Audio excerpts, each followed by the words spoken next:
ನಮಸ್ಕಾರ ಮಾತಿರಲಿಲ್ಲ.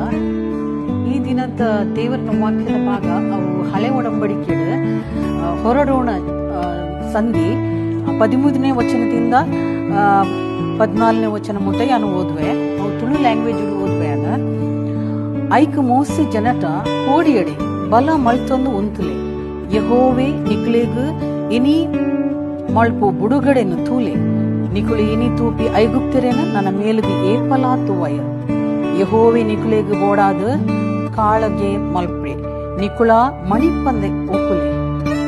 ಈ ವಾಕ್ಯ ಎಂಚಿನ ಪನ್ಪುಣ್ ಪಂಡ ನಂಗೆ ಈ ಸಮಯಡು ನಮ್ಮ ದಾಲ ಪೋಡಿಯರ ಬಲ್ಲಿ ದೇವರನ್ನ ನಂಬುನ ಜನಕುಲಾಯಿನಕ್ಕಲು ದೇವರನ್ನ ಮಿತ್ತು ಏಪಲ ನಂಬಿಕೆ ದೀದು ಆರೇನು ವಾಕ್ಯನು ಓದೊಂದು ಆರು ಕೊರ್ತಿನ ವಾಗ್ದಾನಗೂ ಸರಿಯಾದ ನಡತಂದ ನಮ್ಮ ಕಷ್ಟುಡ್ಲ ದೇವರು ನಮ್ಮ ಕೈ ಬಿಟ್ಟು ಜೇರು ಬಂದು ಈ ವಾಕ್ಯ ನಂಗೆ ಬಂದ್ಕೊಂಡು ಮುಂದೆ ಬ್ಯಾಕ್ಗ್ರೌಂಡ್ ತೊಂಡ ದೇವರು ಇನ್ಸ್ಟೆಂಟ್ಲಿ ಆಕ್ಲೆಯನ್ನು ಬಿಡುಗಡೆ ಮಲ್ದೇರು ಅಂಚಿನ ಒಂಜಿ ಗಂಡಾಂತರಗಳು ನಮ್ಮ ಏಪಲ ನಮ್ಮ ಪ್ರಾಬ್ಲಮ್ ಏತ್ ಮಲ್ಲ ಅಂತ ತೂವರೆ ಬಲ್ಲಿ ನಮ್ಮ ಸಮಸ್ಯೆ ಏತ್ ಮಲ್ಲ ತೂವರೆ ಬಲ್ಲಿ ನಂಗೆ ಏತ್ ಮಲ್ಲ ದೇವರು ಉಳ್ಳೇರನ್ನು ತೋದು ಆರೆ ನಂಬುದು ನಮ್ಮ ಎಂಚಿನ ಕೆಲಸ ಮಲ್ಪುನಾಡಲ್ಲಿ ಎಂಚಿನ ಸಮಸ್ಯೆ ಇಡ್ಲ ಆರು ನಮ್ಮನ್ನು ಬಿಡುಗಡೆ ಮಲ್ಪೇರು ಬಂದು ನಂಬೋಡು ಅವು ಈ ವಾಕ್ಯದ ಪ್ರಕಾರ ನಂಗೆ ಗೊತ್ತಾಗ್ಬೋದು.